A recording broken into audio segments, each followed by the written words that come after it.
that will be under him.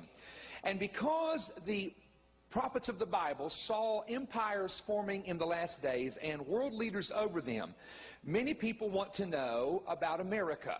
They said, we don't live in Europe and we don't live in Canada nor Latin America, we live in America. So what are the patterns for the United States? What does God say to us as citizens of America, the greatest Gentile nation, I think, on the face of the earth, and yes, still a leading Christian nation among the nations of the earth?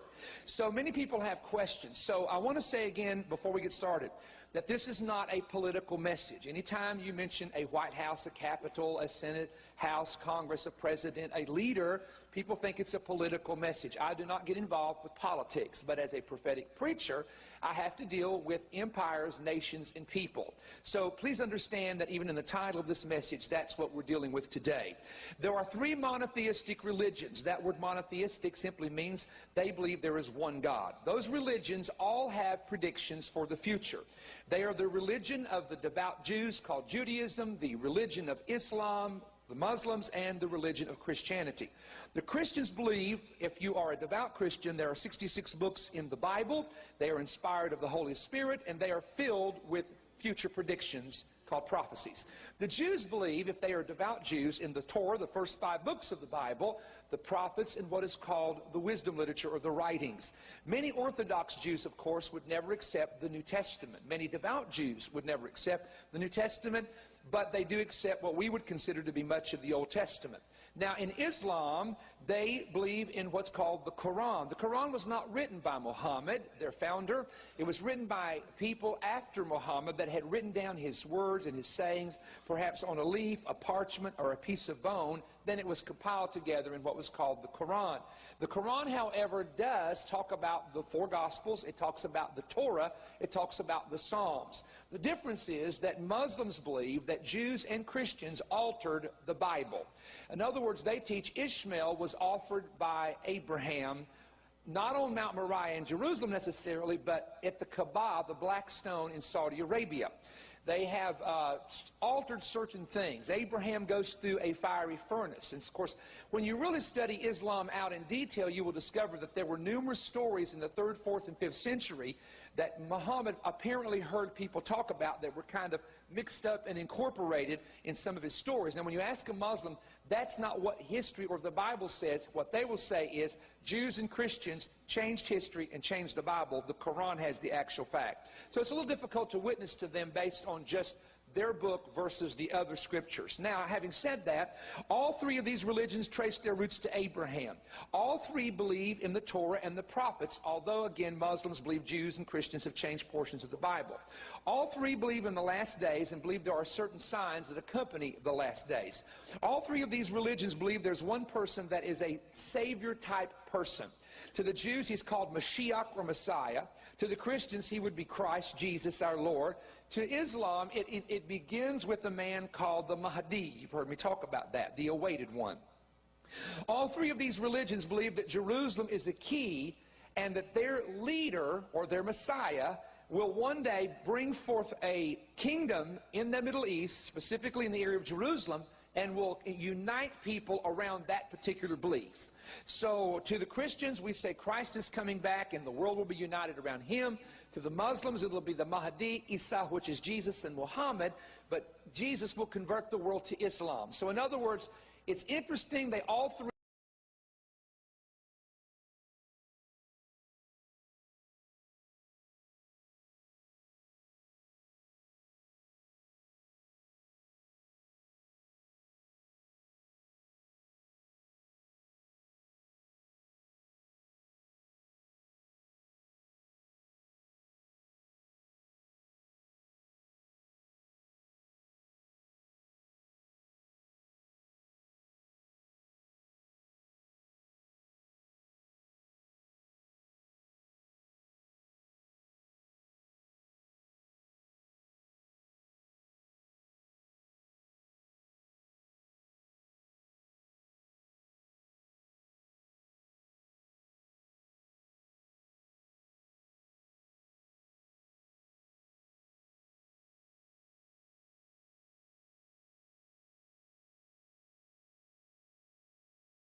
wife showing public affection. There was a couple that kissed each other in one of the Gulf states and actually were put in jail, and they were not from that country. They happened to be visitors visiting that nation. That gives you an idea.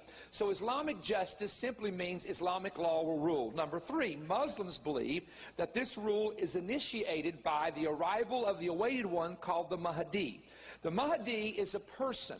The Sunnis and Shias both believe in him and that he will appear, but they have vast differences of opinion about who he is and where he comes from and where his rule initiates, although both of them believe he rises out of the country of Iraq. The Mahdi appears at the end of days, and he assists in the conversion of the world to Islam.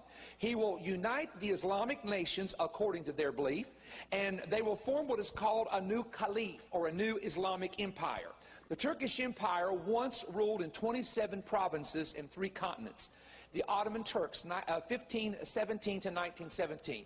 And when they lost that control, Islam has never totally regained to that level. They are looking to regain at that level of a brand new empire in the very near future. Number 4, this is their belief, Jesus will appear. His name is Isa again in the Quran. He will kill the swine, destroy the cross, and deny that he was the Son of God. See, Muslims do not believe that Jesus was crucified, and they do not believe he was raised from the dead. They believe before the crucifixion that God changed the countenance of one of the disciples to look like Jesus. And so when that man was on the cross that everybody said was Jesus, it wasn't Jesus, that God caught Jesus alive into heaven and rebuked him for saying, "You are my son because I have no son." So in the end of days, God will look at Jesus and say, "Now it is time for you to go back to earth and tell everybody, I have no son." I'm of the opinion that the false prophet of Revelation chapter 13 verse 11 that builds an image that speaks and lives, that helps initiate the mark of the beast, that causes all people to worship that image, will be the Isa of Islam. That he will be the person that they accept as Isa or Jesus, but someone said, well, how will they accept him when there's no crucifixion marks in Jesus' hand? Because they don't need crucifixion marks. There would be no crucifixion marks on the Islamic Jesus. That's how we'll know when the real Jesus comes, because if you read the Old Testament, the prophet said they will say to him, "Where did you get those wounds?" And he will say, "I got them in the house of my friends." That's how we'll know when the real Jesus comes. Now, the other part of this, which is interesting, is Islam does believe that in the last days there's a Dajjal coming. And the Dajjal is a type of Antichrist. In fact, they have a teaching of 2 men that are Dajjals. And they will appear in Israel for a period of time and deceive people. But their Mahdi will come and kill those 2 men. Now, if you know anything about the Bible, there are 2 Jewish witnesses that come. We believe one is Enoch, one is Elijah. Some say Moses and Elijah. And in Revelation chapter 11, the 2 witnesses will come. 42 months they'll preach, and they will be killed by the beast that rises up out of the pit. So once again, Islam is actually teaching things that many of them I know have no idea, that are alluded to in the Bible, but not in the way they're teaching it. It's like God knew through John to reveal to John what was going to happen. And I think those 2 witnesses will be 2 witnesses to the Jews, but will be 2 Dajjals to the Muslims. And so when the Antichrist kills them and raises up as the final Mahdi, they will accept him even easier after the death of these 2 men.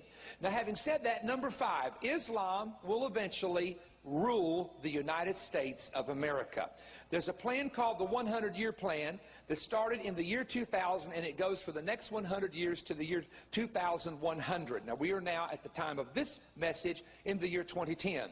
But let me just share with you some things that are happening that really are troubling in line with this thought. The city of Detroit. The city of Detroit, in Detroit, Michigan, is one of the hardest hit unemployment cities in the United States. The economy is in shambles.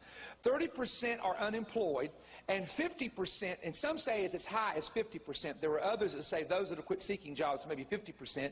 Houses, businesses, and buildings are closed.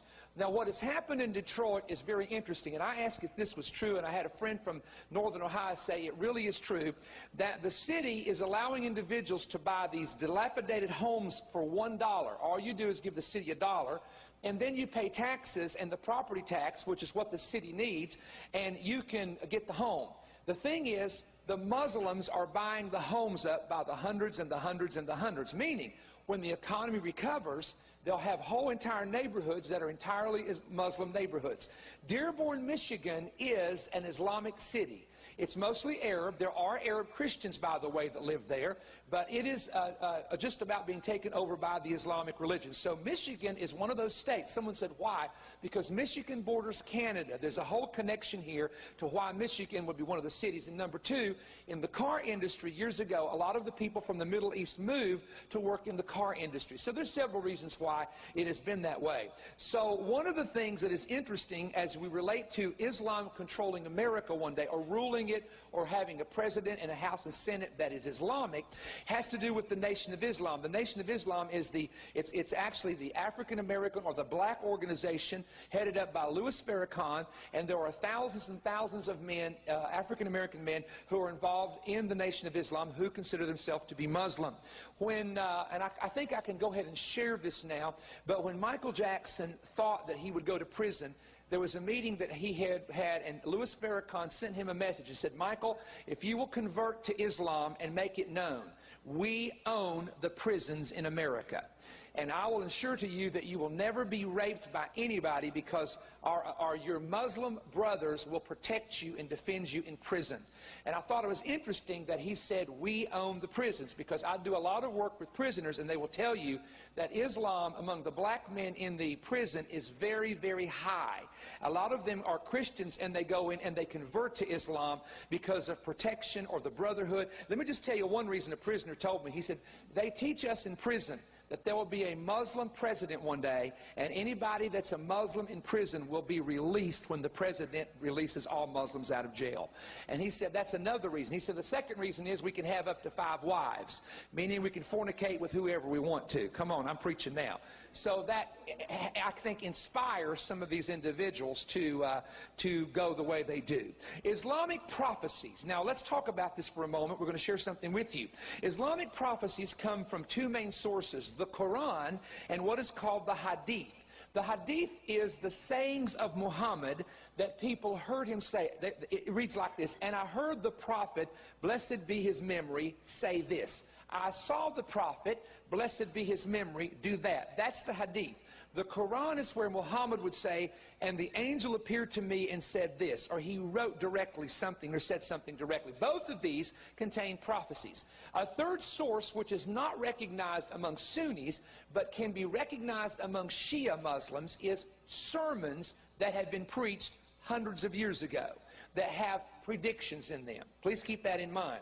Now, what is interesting is the Islamic prophecies often deal with war in the last days, war involving Iraq, war involving the Persians, war involving Syria, war involving the West, which I think is extremely interesting. Now, let me share with you a hadith.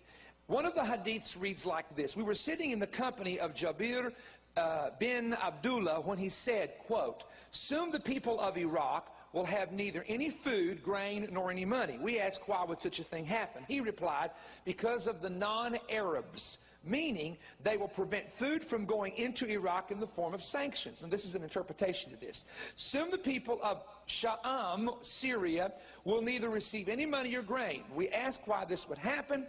He said, because of Romans. He said, because of the Romans, which in the Quran, or the Hadith, I should say the Hadith, the Romans are Christians. Anytime you hear the word Romans mentioned, it's not Roman Empire, because the Roman Empire, by the time Muhammad came, had already deteriorated. It means Christians. And it would mean Roman Catholic / in other words, that's why the word Roman is being used. All right, the Hadiths are, the Hadiths and these messages or sermons we mentioned can be a part of the Shia branch of Islam. In other words, what I want to look at here is some Shia predictions and some Shia prophecies. And remember, Ahmadinejad, that's the branch that he is from. Keep that in mind. Iran, in fact, is about 97 to 98% Shia Muslim. And by the way, the Sunnis and the Shias have not really got along all the way back in the time after the death of Muhammad. They've actually been fighting off and on pretty steady for that entire time. Now, the first thing I want to share with you has to do with the Islamic calendar. Not our calendar, not a Jewish calendar, but the Islamic calendar. So this is where the story begins. The Islamic calendar has 12 months and 7 days a week, with Ramadan being the most sacred month. This is the month, they believe, when Gabriel brought the Quran and the teachings in the Quran to Muhammad. It operates on a 354 or a 355 days being a year, and it is a lunar calendar and not the solid solar calendar that what we call the Gregorian calendar that we use, which is 365 days a year. They celebrate 16 holy days on their calendar in the entire year. The calendar, now this is important, you can't miss this. The calendar began in 622 AD. The Christian calendar starts at 0, and you've got what's called BC, before Christ, you got AD, and we know, actually the simplest way of saying is after Christ. Anytime you see AD, you mean it's after the birth of Christ. That's how we operate our Gregorian calendar. However, the Muslims start with the Hajj, or they start with an important event in Muhammad's life in 622 AD. So 623 is the year 1. 624 is the year 2. 625 is the year 3. You see what I'm saying? So that means that the year 2010 is the year 1431 on the Islamic calendar. Does everybody understand that? Because now we go into some prophecies. Now, there were beliefs handed down in these hadiths, and I want to give you 3 of them that are interesting. Number 1, every 100 years, a person will come to renew faith in the hearts of Muslims. Number 2, there will be major renovations that will occur in the second 1,000 years. Now, this was predicted in the 14th century.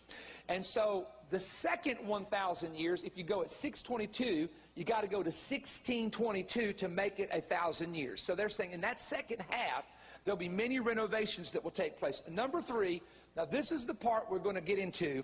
There were predictions for the year 1400 on the Islamic calendar. And 1400 in our calendar is 1979. Now I want you to hold that thought for just a moment. There was a man by the name of Bed Uzimin, and I had Charlie call our friend in Israel, Joseph. A lot of you know him. Joseph's background is Muslim, and we began to ask Joseph, did he know about this man? He says everybody knows about the message he gave in a Damascus mosque to 10,000 Muslims in the year 1327. And he said that his name means something like not now, but coming in the future. So this man gave a speech that was written down and recorded that has been handed down, and Joseph told me the Shiites don't think much about it because we don't like predicting things as much as the Sunnis don't as much as the Shias. So the Shias really look to this guy, and it's important you understand that. And what nation did I tell you was strong in the Shia religion? Come on, talk to me, somebody. Iran. Okay, Ahmadinejad, where he's ruling from. Now, it is interesting that there are writings in the Hadith and also messages that were preached that the Mahdi would come after 1,400 years of the blessed period. Those who knew Muhammad even gave predictions about the 1400th year of Islam. Their calendar began in 622 AD, and this would mean they expected big things for 1979 to 1980. See, some of you have no idea where I'm about to go with this, but I do. So Muslims for years, hundreds of years, kept their eye on what would be the 1400th year, or on our calendar would be the year 1979. In an address, a sermon in Damascus, in the mosque in 1371, it was predicted that the Mahdi would silence unbelievers using science and civilization, and Islam would suddenly become superior to all other religions in the year 1421, which happens to be the year 2001 on our calendar. Maybe you've not put this together yet, but there was a man by the name of bin Laden, Osama bin Laden, who was living in a cave, who was hiding in a cave. Oddly enough, one of the teachings of the Mahdi is hiding in a cave. And you can't touch him or kill him because he's protected by God, by Allah. And Muhammad predicted the Mahdi, and the Hadith predicts the Mahdi appearing, and all of a sudden, one of their teachings from this 1371 message is, look out for the year 1421, because when 1421 comes, the Mahdi will begin to appear. How odd that in 2001, bin Laden, who declared himself to his followers secretly as the Mahdi, decides to attack the West on September the 11th, 2001, bringing down the Twin Towers, attacking the Pentagon, and causing a war in terror, you hear me, that the West is still involved in. Why did they pick that year? Why did they say this is the year? I'm telling you, because those who believe in apocalyptic Islam, including this man Ahmadinejad, believe that they play a role in helping to fulfill prophecy. Interestingly enough, in 1371, Bed-Uzzaman predicted, quote, the sun will begin to rise at that time. He likened the sun to the rising of the prevalence of Islam's moral values to the world. There will be an initial redness of the sun in 1421, 2001, followed by a second enlightenment, and it would happen according to their calendar at the beginning of these years, 1981 through 1991. Now remember, the World Trade Center was then attacked in 1993 by a blind sheik and his followers. Here is a quote. During the worst period of the strife in the end times, Allah will no doubt send an individual of great light as the greatest mujtahid, quote, this is in parentheses, an Islamic scholar and leader who can bring in a verdict from verses of the Quran and Hadith when needed. A judge and a Mahdi.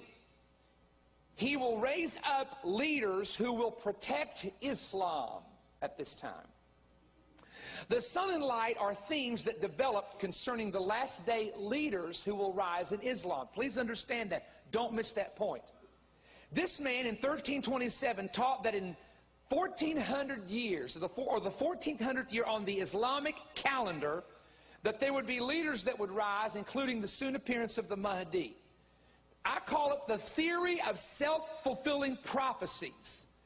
Now, what many of you have not put together yet, and I didn't expect you to, is what happened in the Islamic world on the 1400th year, which is 1979 and 1980.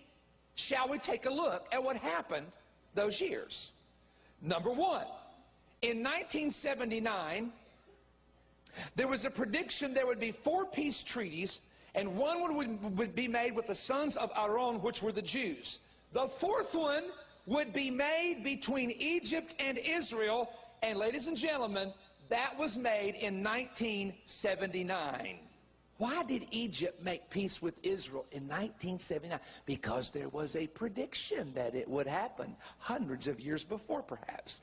The Islamic Revolution took place in Iran. The Shah was disposed, and the fanatics took over, and a man by the name of Ayatollah Khomeini, who again tried to poise himself as the expected Mahdi, came to power in 1979, the 1400th year on the Islamic calendar. In 1979, there was a battle in Mecca. At the Hajj that took place. There was a massacre at the Kaaba. It was the first day of the Islamic year 1400. 30 were killed. Do you know why that happened? I wrote about it in one of my books. A man stood up in Arabia and declared himself to be the Mahdi that they were expecting in the first day of the year 1400 in 1979. In 1980, wow, Iran and Iraq went to war. The Sunnis and the Shiites began to fight. Saddam Hussein began to fight the Ayatollah Khomeini's people in a battle for the control of a refinery island that sits between the two countries. Hey, ladies and gentlemen, why would there be a battle in 1980? Because of predictions which are handed down, there would be a war in Iraq. Is anybody listening to what I'm saying? 1981. Oh, it was predicted in these sermons.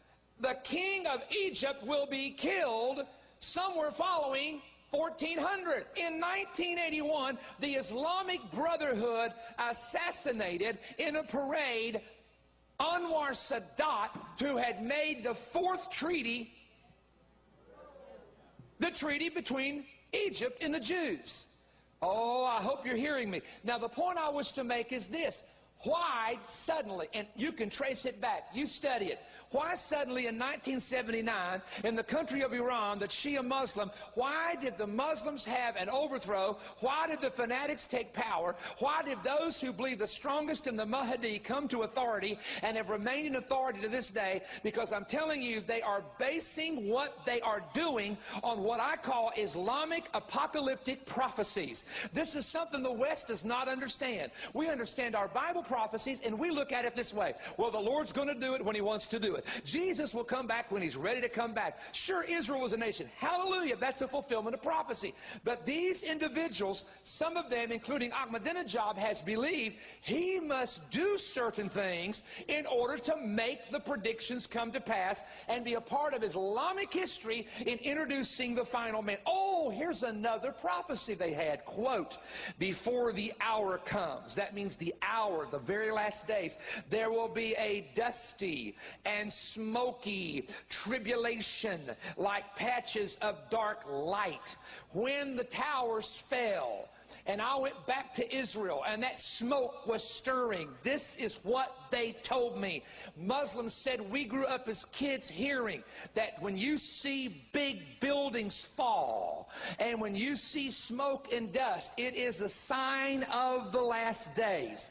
They predicted this in their prophecies. Quote, the people of Iraq will be divided into 3 groups. One part will join the looters. One group will flee and their families be left behind, and another group will fight and kill. Prepare yourself for doomsday when you see this. This is not a recent prediction. We're going back hundreds of years. Guess what? The United States government, this actually happened under Bush 1. Herbert Walker Bush. When they were going in there was a plan to divide Baghdad in half. It was called Desert Sword. And they were going to put 3 divisions, the Shias to the south, Sunnis in the middle, and Kurds to the north. That plan has still been discussed on the drawing board because there are 3 different ethnic ideas, ethnic beliefs, prophetic beliefs, and they figure if you put them all in their little groups, they'll all get along a lot better.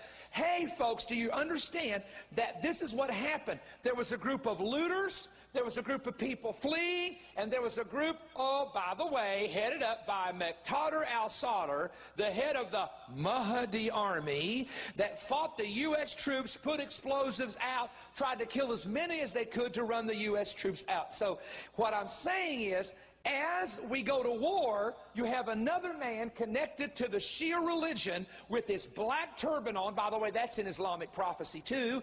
And he is telling people we must rise up. Why do you tell people to rise up? Because they know their teachings. They are taught these things from a child. Listen, you don't teach your kid half the Bible that the Muslims teach their kids, the Quran and the Hadith. There's 7- and 8-year-old kids, you listen to me, that can quote the entire Quran because they get that word inside of them, because that's how strong they believe. By the way, the latest prediction is the economic crisis will end in 2014. Wonder why? Let me tell you how Islam's going to take over the world one day prophetically. Let me tell you how the Antichrist will be linked to that religion, and let me tell you why it will work. It's one word. It's called interest. They call it something else. We call it in the Bible interest. Interest has killed us. We print money in the United States with the Federal Reserve, and we owe them $2 trillion in interest. What a scam and a sham. But did you know in the Islamic religion, you cannot charge a fellow Muslim interest rates? If you're going to help build him a house, he has to give you a collateral if it fails, but you can't charge him 1%, 2 or 3. How many people in Europe do you think would be willing to sell their soul or convert from what they are to survive economically when you've got one system that says 7.5% and another system that has trillions of dollars in oil money that says you come with us, no interest? I'm going to tell you, I know people, I know politicians in Washington that would sell their mama out. I'm serious. This is what I believe is possible, how some of these things could happen. Now, the year 2008, is everybody hearing this now? I want to make sure. Are you with me? Raise your hand. All right, that's everyone. The year 2008 to 2011 is significant because 2011 we're 2010, 2011 is the year 1431 on the Islamic calendar. Why is that interesting? Because there was a prediction made that there would be a year of victory of moral values and a year of the Quran that adds up to our year 2008. It was predicted that in 30 to 40 years after the year 1981, now and again, I'm using their number on their calendar and translating it to our year, so to make it simple, a world leader would come. This would be, again, on our calendar between the year 2001 to 2011. This new leader would help unite Islam, form an Islamic union, help introduce the Mahdi, and would be called the Uniter. Y'all know where I'm going? Now, all of these predictions I just named about the year 1400, a king dying, this happening, they can be self-fulfilling, because actually if you predict a king can die, somebody can go take the king out, which we understand happened with a man that was a peacemaker by the name of Anwar Sadat. However, the question I want to ask is this: how do Muslims view the 44th President of the United States? How do they view him? How do they look at him? What are they saying behind the scenes about him? And is there a significance to President Obama's background of how he would view the Middle East? Would he, for example, be so pro-Islamic that he would not be pro-Israel? Would he somehow favor Islamic nations above the Jewish state because of his raising, his background, and the people that he associated with? Let's take a journey. This is all public knowledge. President Obama's family, first, his father was a Muslim from Kenya named Barack Hussein Obama Sr., who died in 1982. His stepfather was a Muslim by the name of Lolo Soterio, and I don't have the year that he died, but he passed away. Number 3, his grandfather was a Muslim, Hussein Onyango Obama. He died in 1979. Interesting. Obama's name was Barry Soetoro, and he changed his name to Barack Hussein Obama after his father's name when he was in college. He attended school in Indonesia as a child, which is the largest Islamic nation in the world. He spent several years and did studies in the Quran, according even to his book, Dreams of My Fathers. His parental step-grandmother is a Muslim, Sarah Hussein Obama. His brother Roy chose Islam over Christianity, and in the book he talks about how proud he was of Roy. In 1992, Roy was married. Roy had studied after Malcolm X. He is linked to the Black Nation of Islam and now lives in Chicago. As Obama said in his own speeches, by his own words, most of his family is Muslim.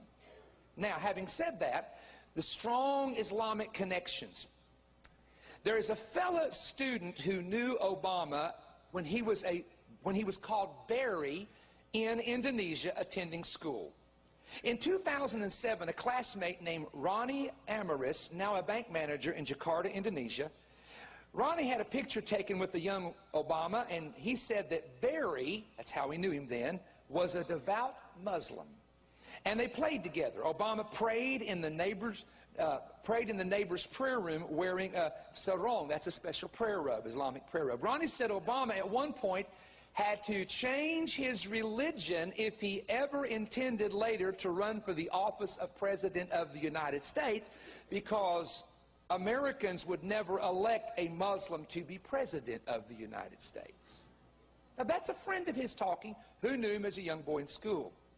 The Indonesian school he attended is Francis Assisi. He was number 205, named Barry Soetoro.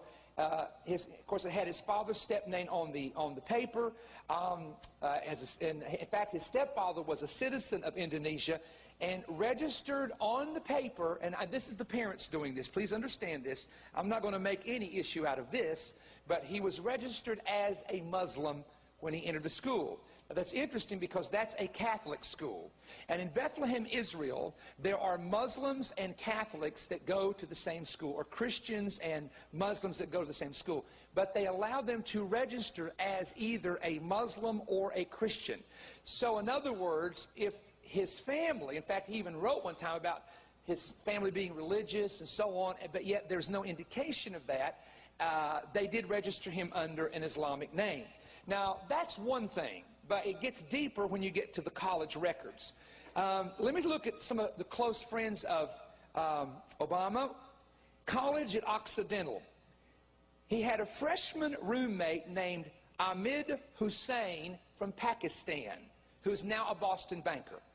He had another friend as a freshman, Wahid Hamid, who was from a wealthy Pakistani family. By the way, both of these men were Muslim. They traveled together to Pakistan after graduation and stayed for a period of time with Muhammad Hassan Kandu, who is now his family, I should say, the family of this man. And this man, Muhammad Hassan, is now the vice president of PepsiCo in New York City. In other words, he was close friends and roommates with several Pakistanis whose families were very, very, very wealthy Muslims. He also had a friend by the name of Sohail Siddiqui from Pakistan. In Dreams of My Fathers, Obama wrote that Siddiqui smoked marijuana, snorted cocaine, and liked to party. He was Obama's roommate at Columbia University. Now, but Siddiqui was not a student at the time, and they think he lived off campus. In fact, you can't even hardly get information on this because everything's been locked up. During the campaign, two of these men helped raise $100,000 and $200,000 among their Muslim contacts. It didn't make news, but I know this as a truth, that he was receiving $25 overseas from the Gaza Strip that was being funneled into a company in America and through individuals who were giving it. So there was a real question. I talked to someone who was an insider to one of the campaigns who said it really is true. There's unaccounted for money coming outside, which, how many of you know that's illegal? No presidential campaign can take outside money. And I know probably they've all done it at some point, to be honest with you, and it didn't get caught. Or they wiggled around it somehow. I hope that didn't happen, but who knows. But anyway, this is some of the information that came out. Number two, please keep in mind that South Chicago, where he is from, is a very heavy stronghold for Nation of Islam. You cannot win a political position of any kind in South Chicago without the thousands and thousands of individuals who are headed up by Louis Farrakhan and the Nation of Islam. Now, I want to show you something. I want to stop there and say, now, if you had been raised in an Islamic school and had Islamic stepfather and grandparents, and you had college friends who were Muslim, there's no way you can tell me you can't be influenced by the fact that they don't like the Jews, they don't like Israel, they don't think the Jews have a right to the land, and you hear this from the time you're a child to your teens through college, which are the time periods anybody will tell you that are the most significant in the life of a child. So consider that, and let's go from there forward in time.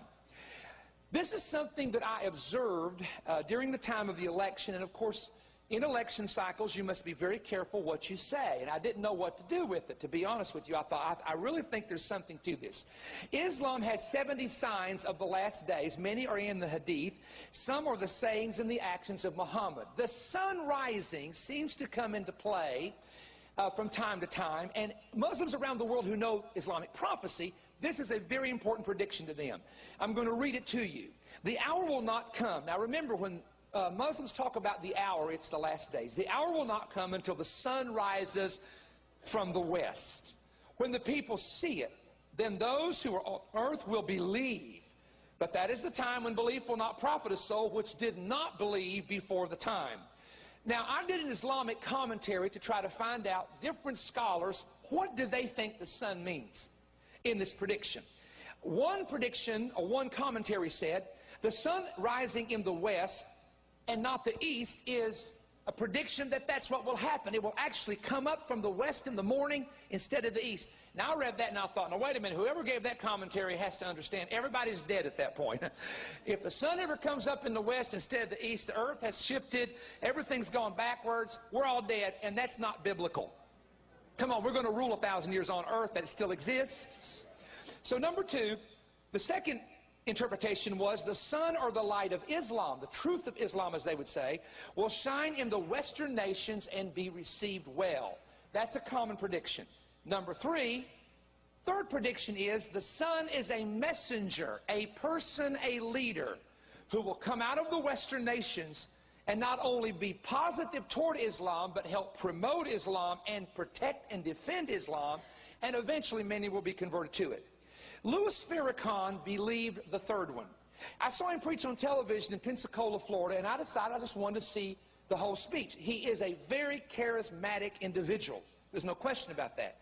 And he can preach. I mean, he really can. He can speak and he can preach. I tell you where he got that from. He got that from hanging around Christians when he was a kid. You understand what I'm saying? It's like these singers that can sing. A lot of them started out in church. Well, he's preaching and I'm listening, and he's promoting, of course, Islam, but he makes a statement at the end. He talks about the sun will rise in the west. Now, he tried to paint himself as the messenger who was that sun, and kind of like, if people will listen to me, follow me, we're going to have this happen.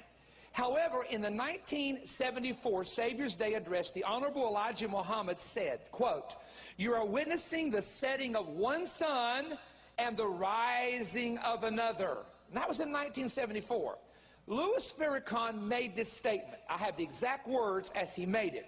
He was preaching to a group of young people prior to the election, and he was talking about his friend Obama.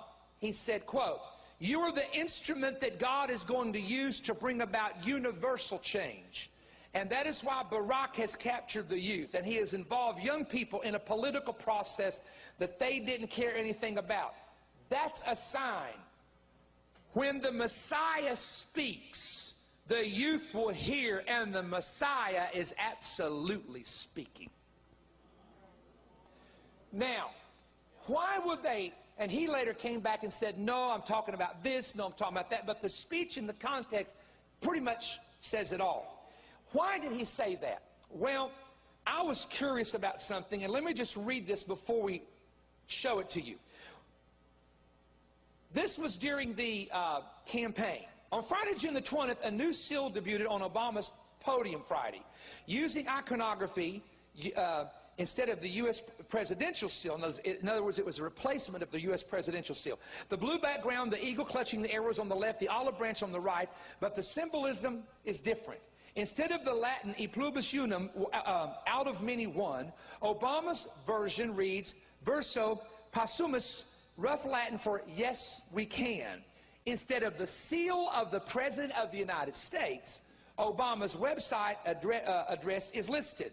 Obama's eagle is wearing an O campaign logo with a sun rising, representing hope. The seal that you see on many people's bumper stickers, the seal that you see is the sun rising. This seal, I tried to trace back where it was made. It's my understanding it was made in Chicago. It also is my understanding from people in, political positions that there were several key Muslims working for the campaign. Now, I'm going to say something to you. Honestly, from a total political perspective, that's a genius idea. Let me explain to you why. Because if I'm a Muslim anywhere in the world, whether I'm Nation of Islam or Middle Eastern or Indonesian, and I come to understand that the last letter of his name is in the shape of an O, which is similar to the sun shape, of course, an O, circle, and he puts a sun in the middle with a new road coming across it, I would immediately say, wow, the sun is rising in the west. Now again, most Americans, they don't care. They say it's just a symbol. You're reading too much into it, but you must understand the power of symbolism. If I were to show you a swastika and walk around with a flag, you would be repulsed and want to throw me out of here. Symbolism is significant. It really is. You may say it's not, but it is. So I saw that, and I knew the prophecy of the sun rising. but you can't say a lot about it during that time. And I think that it could be, and I'm going to say could be, a cryptic type of message to the Islamic world that I will stand with you. You have someone who is going to stand with you and stand behind you and not be negative or create wars in your countries. What became interesting is another seal suddenly appeared in 2010. The new logo for the missile system in the United States. A government emblem. The new Missile Defense Agency logo is very similar, oddly enough, to the Obama campaign logo. You have what almost looks like an O with the same three stripes, instead of going downward, now going upward. Now, their job is to test missiles that defend the United States and its allies. But what is interesting is it doesn't really look like a sun. It almost looks like a crescent. Well, that's odd, because the crescent is the emblem of Turkey, where he made a great speech, including a speech about Islam. And also, that crescent is the universal emblem of Islam. The crescent is on top of every mosque. And I also think it's interesting when you understand that the moon is connected to the crescent. And in the Bible, you have a great war in heaven, Revelation chapter 12, and you also have the symbols of the sun and the moon there used in the symbolism of the Bible. Now, I can't say whether that be a conspiracy, because I told you the other day I don't believe a lot in conspiracy. I believe in cover-ups, and I also believe that there are things that people know they're doing for ulterior reasons, maybe cryptic reasons, to be read a certain way, and I'm only saying this could be one of them. To show you how the Islamic world feels about our president, June of 2009, in a visit to Cairo, they made a special plaque in honoring the president, which simply says, Obama, the new king, Tutankhamun, which is the long name for King Tut. And they see him as the new king of the world. It's also interesting, I don't know if you saw this, but they had made skirts, they had made ceramics that says Obaman Kamon, which refers back to this great young king that one time was a pharaoh, but was a leader in the country of Egypt. Now, when Obama visited the pyramids, I'll let you look this up because this is interesting. He saw a pyramid, in the pyramids, a carving of one of the great leaders of Egypt. By the way, the leader of Egypt that made a speech that he was going to initiate change in Egypt.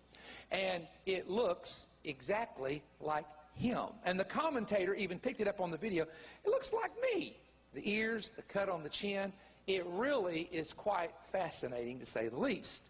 Now, let's go forward in time. And actually, we're going forward and we're going backward. We're kind of doing what the book of Revelation does. I was in heaven, I was in earth, I was back in heaven. And so let's go into another direction. We're talking about symbolism here and the significance of symbolism in prophecy. When President Obama accepted his nomination, most nominations are made indoors for security purposes. Two men have made their speeches outside. John F. Kennedy, who made it outdoors, and Barack Obama, who decided to choose the Denver Stadium where the Denver Broncos play their football games to make his acceptance speech. Many people did not know this till it was pointed out that the name Barack was the name of Muhammad's horse, the white stallion that Muhammad rode on. Barack, by the way, oddly enough, in the Hebrew form can be blessed, because Baruch is blessed or blessing, and Barak is a form of the word blessed. In Islam, however, when you mention Barak, it's lightning, because that alludes to the horse that Muhammad rode on. Hussein, Barak Hussein. What is the significance of the name Hussein? Hussein ibn Ali traced his descendancy to Fatima, the daughter of Muhammad that Muhammad loved dearly. He was the third imam in the Shia branch of the Islamic religion, considered to be one of the 14 infallible imams of the Shia religion. Hussein was killed in a battle in Karbala, Iraq in 680 AD and was one of the last actual descendants of Muhammad. So therefore, when you name a child Hussein, you always are connecting it to the Shia branch of Islam, to this particular man who is still honored to this day by the Shias in Iraq. The white horse. What is the significance of the white horse in prophecy? Revelation 6:2, I saw and behold a white horse, and he that sat upon him had a bow, and a crown was given to him, and he went forth conquering and to conquer. Most scholars will tell you that white horse rider is the Antichrist who comes in peace, the first part of the tribulation period, making treaties, riding on a white horse. One of the first things I learned in the 1990s, when a girl from Iran began to share with me the belief of the Mahdi of Islam, she said it was our belief and is our belief in Iran and around the world that when the Mahdi arrives, you will know him because he will appear riding on a white horse. Well, she said that to me. I turned to the book of Revelation, and she and I together kind of, if I could use the expression, freaked out, because I said, here is what is interesting. I found out later Saddam Hussein would ride occasionally on a white horse. Muammar Gaddafi has a white horse. Ahmadinejad has a white horse. They all go and buy white Arabian stallions in case they are raised up by Allah to be the one who will be the awaited Mahdi to unite Islam and bring in that brand new Islamic empire. The white horse. Very powerful symbolism in Islam. Very powerful symbolism for the horse of Muhammad named Barak. At the Denver Stadium, wow. At the Denver Stadium, when President Barak was giving his acceptance speech, there happened to be the mascot of the Denver Broncos carved, actually not carved, but a statue right above him the entire time he was speaking. Do we know where that is? Which happens to be a white Arabian stallion named Thunder. Symbolism. Symbolism. The Mahdi comes on a white horse. The man who, at the end of days, Revelation 6, comes on a white horse. A white stallion Muhammad rode on. A white stallion named Barak.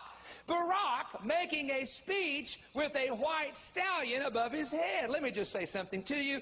That may be total, complete coincidence, but if I were a Muslim and I saw the seal with the sun rising, and I saw a horse over top of a man's head who doesn't just have a name that's Islamic, but has Muslims in his entire family, I would say to myself, woo, we finally got rid of those cowboys in the West.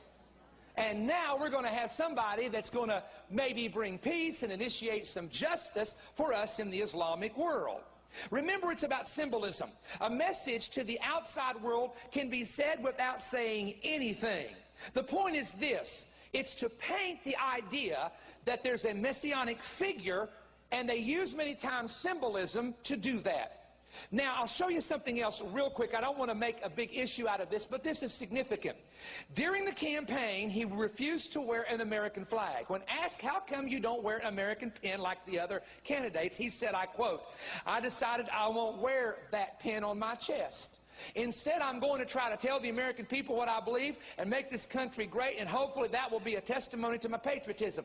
Of course, after his ratings started dropping, he put on an American pin.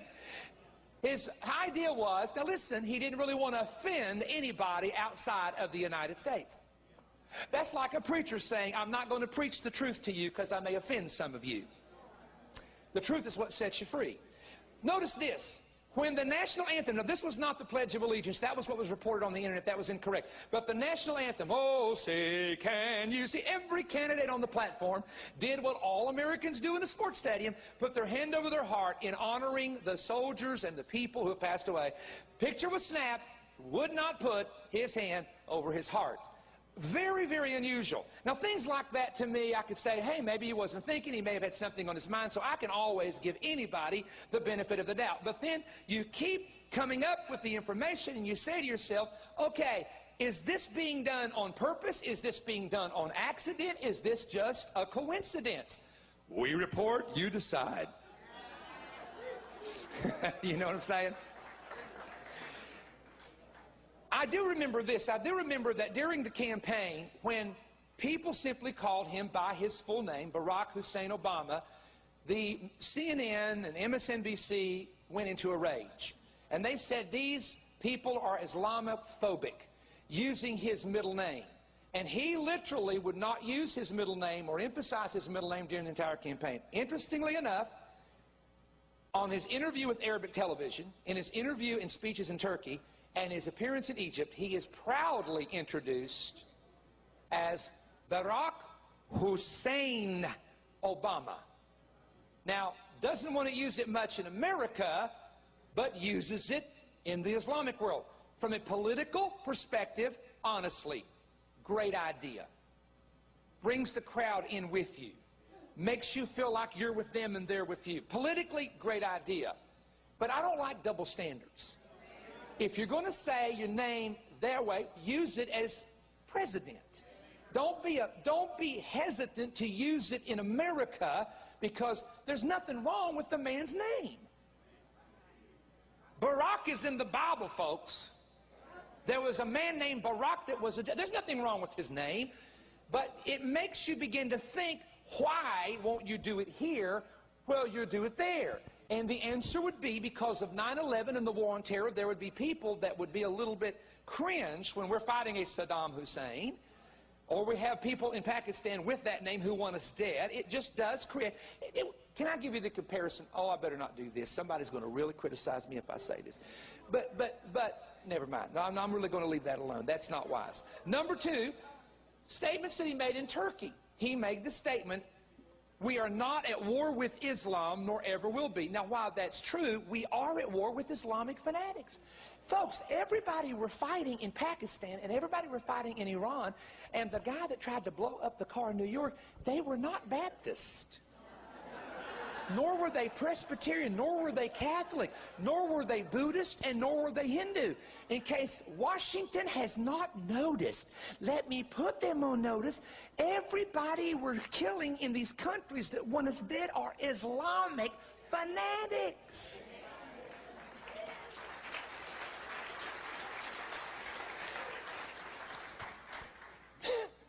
I mean, just the other day, Eric Holder, advisor to the president, is sitting there, and a politician simply asked him a question. Do you believe that the car bomber in New York was an Islamic fanatic? He wouldn't answer. He got asked 8 times or 9 times in a different way about, do you think some of these individuals are being trained by Islam? The guy would not say the word Islamic fanatic. Do you know why? Can I tell you why? Because when he became president of the United States, one of the things he demanded them to do was to cease using the word in all departments of government, Islamic fanatic. When that man in Texas killed our troops, I have never been more angry in my life that our president did not get up and call it for what it was. We are at war with Islamic fanaticism. No, we're not at war with Muslims. There are a lot of Muslims, honestly, I know them in Israel, that are peaceful people. I'm their friend. We eat together and laugh together. A simple-minded Muslim who keeps his religion in a simple fashion is a very friendly person. I'm not kidding you. They're funny. They're nice. They'll invite you to their house. What would you like? I mean, that's how they're supposed to be. But there is a fanatical element. One woman who used to work in the Justice Department told me 200 million, approximately, fanatics that would love death to America and death to those in the United States. Now, that's a war, folks. A million's big enough, but 200 million around the world? And so I'm disturbed when our troops get killed and then the White House takes all the papers to themselves, won't let the Senate and the House do an investigation. Come on now, talk to me. Talk to me, somebody. I was also disturbed, and I'm going to, Larry, change some things up, and you're going to have to just watch me on this. But I was also greatly disturbed, and I mean this sincerely. The day of prayer last year came, and he didn't have a dinner with any ministers. He didn't have a time to even, he just signed a piece of paper and went on. And I was in Louisville, Kentucky, and here's what I said. Folks, time is going to tell this year where the heart of our leader is when the Islamic month of Ramadan rolls around. For if our leader invites Muslims to the White House for a dinner, makes a speech about Ramadan or the Quran, and allows any form of prayer for Muslims, we will know he's Christian in head, but Islamic in heart. Now, I'm not trying to be negative here, But I'm saying, now when that happened, and here came Ramadan, here came the Imams, here came a speech in which 3 times he used Holy Quran. Not Quran, Holy Quran, and even puts the little Quran in it. Okay? Now, let me teach you something from the Middle East. When I address a Muslim, I never use the word holy as a Christian in front of Quran. I say the Quran and the Hadith, and they understand that. Only a Muslim making a speech to Muslims or a Muslim to another Muslim would ever insert the word Holy Quran. See, these are just little clues that the average American either don't care about or not going to pick up. And I told you the other day, and this is not just something we're making up, there's about 2 to 3 individuals that said they have heard this, that in the White House 3 times a day when he's there, and it's a basic schedule, that he will go for a few moments into a room, his wife goes into another room, and who knows what they're doing in there 3 times a day. And I told you the other day that in Turkey, they passed a new law in Turkey that if you are either sick or traveling, you don't have to do the 5 times a day prayer. You can do the 3. And I just think it's interesting. Maybe there's no link. I'm honest, but maybe there's no link. But I think it's interesting. He went to Turkey and made a speech over there. And then that's when you start seeing this type of thing develop. My point is, and we go back again real quick, and now I'm skipping over some things fast, Larry, but we go back over even the situation with the feet that were placed upon the desk while he is addressing Benjamin Netanyahu, and the White House photographer, you know, took the picture, and it was released in Israel. In fact, let me give you what an Israeli paper said about the photograph of the bottom of the president's feet while he is on the phone talking to Benjamin Netanyahu. Israeli newscasters Tuesday night interpreted a photo taken Monday in the Oval Office of President Obama talking on the phone with Israeli Prime Minister Benjamin Netanyahu as an insult to Israel. It was reported on Israeli TV, Channel 1, that Netanyahu was told by an American official in Jerusalem, quote, "We are going to change the world, please don't interfere." So in other words, our administration sent word to them, and that was a CBS News that actually reported on that statement. Now, that's another issue. A third issue is hate crimes. I always thought it was the gay community that was pushing the hate crimes legislation in America. According to the Catholic Network, a woman who studied the hate crimes legislation said that the originator of it was CAIR, C-A-I-R, which is the Organization for Islamic American Relations. And they wanted to pass this hate law so that preachers, teachers, statements, and writers could not say anything negative about Islam. Harry Reid said, "Hate crimes will give a small minority, including Muslims, preferential rights and protections. The law will enforce at least triple penalties against anyone who commits a hate crime against a Muslim. Anyone whose speech influences a violent crime will also be punished." Attorney General Holder said they can go back 7 years to see if you have made any Islamophobic statements that have incited violence against Muslims. Now, that's a statement from Harry Reid. Harry Reid. Hey, folks, look at this. How come if you offend a Muslim, you get punished 3 times more, but you can blaspheme the name of Jesus on public television and nothing happens to you? Where's that hate crime at? Washington, April the 7th, 2010. President Barack Obama's advisors plan to remove such terms as Islamic radicalism from a document outlining, and they will, from all document outlining, and they will use the new version to emphasize that the U.S. does not view Muslim nations through the lens of terrorism. The shift away from terrorism has been building for a year since Obama went to Cairo and promised a new beginning between America and the Islamic world. Something, folks, is going on here. Now, who are the real apocalyptics? Who are the real people looking for prophecy to be fulfilled? Christians, Jews, and Muslims. I'm going to share something with you here just as a point of interest. There was a report that was reported on Forbes magazine online. They later pulled it. And the report was allegedly Amir Taheri wrote 10 books on Iran. It's 132 volumes. And this is what the report read on Forbes. Is Obama the promised warrior coming to help the hidden imam of the Shia Muslims?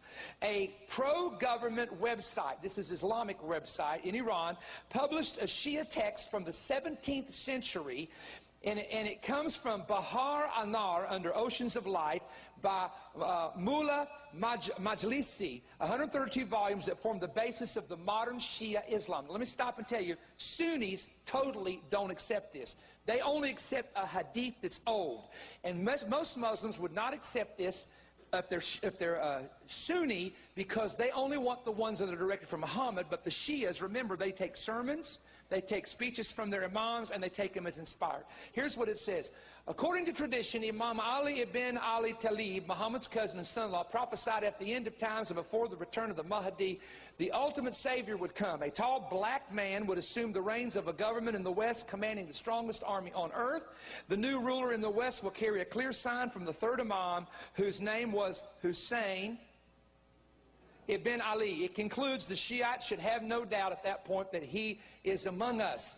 Now, they've tried to debunk this, but others have pointed out that Sunnis would want it debunked because they're not going to accept it. The book is so many volumes. Only one of the 132 volumes has been interpreted. It's now in the Farsi language.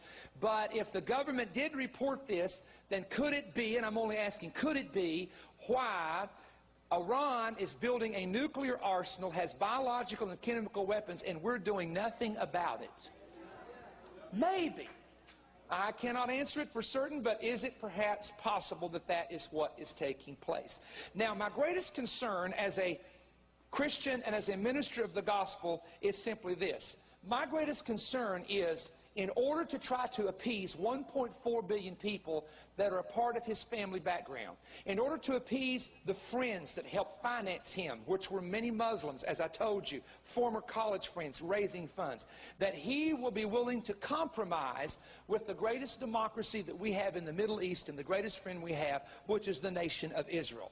It's already been proven that he has shunned Netanyahu, he has mistreated the Israelis, he has made statements to them in private that they will lose their support if they don't follow the peace plan that he's initiating and he is attempting to lay out. Now, how does this fit in with the possibility of America? Number one, Christians who know their Bible know that the Bible says, I'll bless those that bless you, curse those that curse you, pray for the peace of Jerusalem, they shall prosper that love thee. We must continue to pray as Christians for the peace of Jerusalem and for Israel. Number two, please understand that prophetically America has to go on a decline as an empire. We cannot remain the main empire and these 10 kings come to power. It's not going to happen. Please get that in your heart and mind. Doesn't mean God's done with us. Honey, as long as the Christians are here, God ain't finished with anything. As long as the church is here, God's not finished. Number three, remember that there are individuals through history that are simply puppets for a new world order. And I believe someone is writing all those speeches that he makes every day. Someone is behind the entire system. He is the spokesman, the voice, and the voice piece for this. And I believe with all of my heart that what we're seeing here is somehow not a fulfillment of prophecy per se, but it is, in my mind, something happening that is supposed to happen. You've heard me preach it and say, it is God that raises up leaders, it is God that brings down leaders. I've said it publicly, I get criticized for saying it. It's the will of the Lord for him to be in the position that he is in now, and he is going to fulfill